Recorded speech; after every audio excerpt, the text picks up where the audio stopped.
Hi folks, David with foodforesters.com. Wanted to showcase today why I put lava rock on all the new plants that I purchase as soon as I get them home.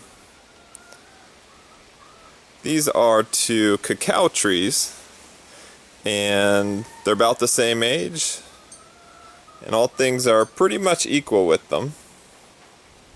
But one's going to be my experiment and the other's going to be the control. You can see a little bit of new growth on each of the trees. And they're both reasonably healthy. But I want to showcase why I love lava rock. Why I put it on my brand new purchases while they're still in the pot, and why I bury lava rock with all the trees that I plant here in Southwest Florida. Now, obviously, if you're living somewhere that is very volcanic, then that would be a waste of money. But here in Southwest Florida, I'm basically planting in sand. So here's the lava rock that I utilize. It's expensive because it's shipped in here. Obviously, that's not sustainable, but in my opinion, moving lava rock like this to areas that don't have many trace elements in the soil is one of the best uses of fossil fuels. So it allows us to be more sustainable over the long haul. So all I do is I get a little bit of lava rock,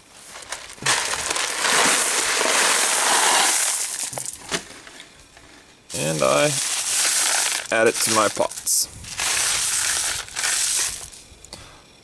Sorry for the terrible camera work there. One day I'll get good at this. Anyway, so I'm adding the lava rock to this pot, but my control is not going to get any. And I'll be back in 2 to 3 weeks and we'll see if this plant is any different from this plant. See you guys soon. Alright, quick update time. It's been 9 days since we last checked in. This is the control. It does not have any lava rock. It's doing okay. Some necrosis at the tips of the leaves. You can see some growth in the new shoots and leaves that were coming off. Pretty red. Overall, not too bad. And here is the experiment with the lava rock.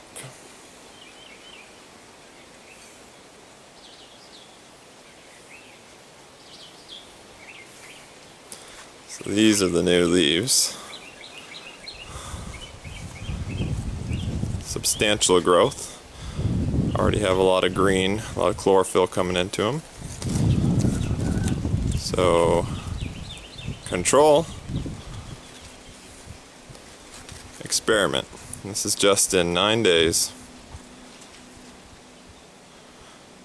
We'll come back in another 5 days or so and have an update and talk about what's going on here.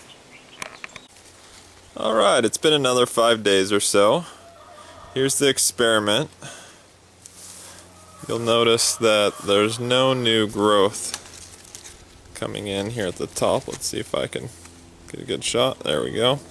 So no new growth coming in. Finally getting some greening of the leaves, which is good to see. Still a bit yellow. One thing I do want to point out is the necrosis of the leaf margins here. It's kind of hard to see. You can see the leaf tip here is dead. You can see it a bit better on the back. Can you see along the edges how there's death? Boy, I'm a terrible cameraman, I'm sorry. How the edges of the leaf are dying. I want you to pay careful attention to that. And you'll notice this is the case with the older leaves as well on both trees. Then our experiment with the lava rock. You'll notice that you don't have that necrosis on the leaf margins. Nice and healthy. And you'll also notice the new growth coming in at the top. Alright, let me go get comfortable and we'll sit and talk about what's going on here. Alright, that's better. So, what is happening where the addition of this little black rock, this black lava rock, is making such a big difference for this tree's health, this cacao tree's health? Why is it making such a big difference? Now let me first say, I'm not an expert. I'm learning along with all of you. Be cynical of what I say. In fact, be cynical of a lot of the information that's out there on the internet, because there's a tremendous amount of misinformation and I don't want to perpetuate that. I'm just some guy that goes out and looks for studies and papers and information from reputable websites. I apply them to my food forest, sometimes in experimental form. I see what happens, and if I like the results, or even sometimes if I don't, I make a video about it. So what I've done is, as I've gathered this information from these reputable websites, I've collated them, and the comment section to this video leads to those links so that you can go read the studies and websites yourself if you want to verify what I'm saying, discuss, counter, argue, do whatever you want. So anyways, what's going on with this lava rock? Why does it make a big difference? Well, I have to first say, it is acting as mulch. So it's basically helped maintaining moisture. The sun isn't beating down on the soil like the other one was getting. So it is acting as a mulch, and that does no doubt make some difference. But what's really happening here is this lava rock's actually providing essential nutrients to the plant. So essential nutrients are nutrients that every plant and tree needs. Otherwise, it's not going to be able to successfully finish its life cycle. Then in addition to that, there's also beneficial elements, and those are elements that are beneficial but aren't absolutely needed for most plants. Now, some plants will need a specific beneficial, but not all plants. And this lava rock contains a tremendous amount of those elements.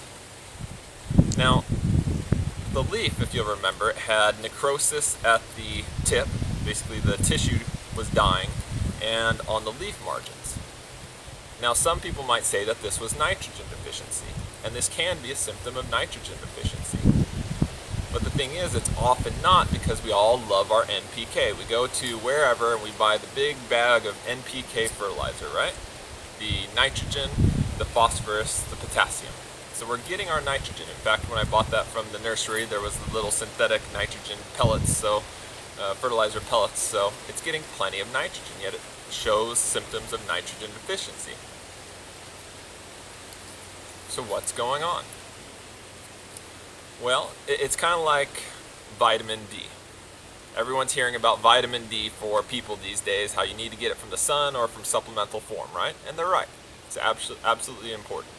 But what people don't talk about is vitamin D has cofactors. The vitamin D cofactors are magnesium, potassium, zinc, boron, and vitamin A. You need to have those in your body so that the vitamin D that you get works properly. If you have a deficiency in one of those, the vitamin D is not going to work properly. Well, trees are the same way. They have, if you will, cofactors for different nutrients as well. For example, nickel. Nickel is an essential nutrient for plants. If you don't have enough nickel in your soil, nitrogen metabolism isn't going to work properly. So basically, if I were to take a big dump in one of those cacao trees, it'd have a whole hell of a lot of nitrogen, but because it was deficient in nickel, that nitrogen wouldn't be doing it a whole lot of good. Please don't take dumps directly on your trees, by the way. But do human manure. So this rock has the nutrients that plant was needing to have better growth, better nitrogen metabolism, be able to basically boost its immune system. It was fighting off disease and all kinds of cool stuff. Plants, when they, just like us, have all the minerals that they need, they're healthier. And lava rock provides that. So, just so you know, in addition to the NPK that we usually buy at the store, there's other macronutrients, other essential macronutrients. And those are, drawing a blank here, sulfur, magnesium, and calcium. Those are the other macronutrients. The trace elements, the other essential trace elements, are boron, copper, iron, chloride, nickel, manganese, molybdenum, and zinc. Then the beneficial nutrients are sodium, yes, sodium, believe it or not, salt, silicon, selenium, aluminum, and believe it or not, vanadium. I've never even heard of vanadium before. Lost my train of thought again.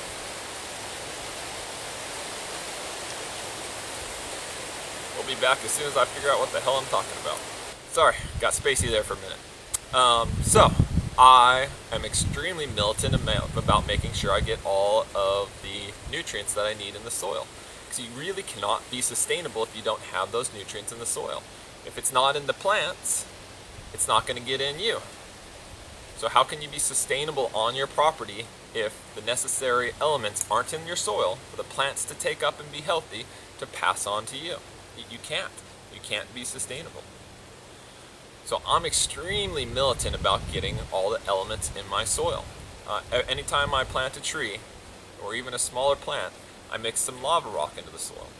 I also add a little bit of azomite, which is volcanic ash from Utah. It's got a ton of trace elements as well.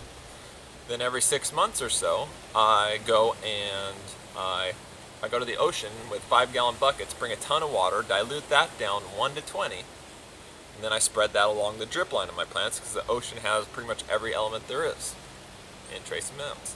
Now, the salt might be worrying you, but the thing is, remember I said salt, sodium, is a beneficial nutrient. In low enough quantities, it actually helps plants. Too much, you're going to kill the plant, yes, but I dilute it down 20 to 1. So, as a result of getting all these nutrients into the soil, my plants are healthy, their immune systems are working good, the pests aren't getting to them near as much, the food forest is thriving. Lava rock. It's just incredibly, incredibly important. Now, obviously, if you live on the side of a volcano, don't add lava rock to your frickin' soil. You're doing just fine. But most of us, our soils are deficient in essential or trace, or essential or beneficial elements. Please get them in your soil. Take care, everyone.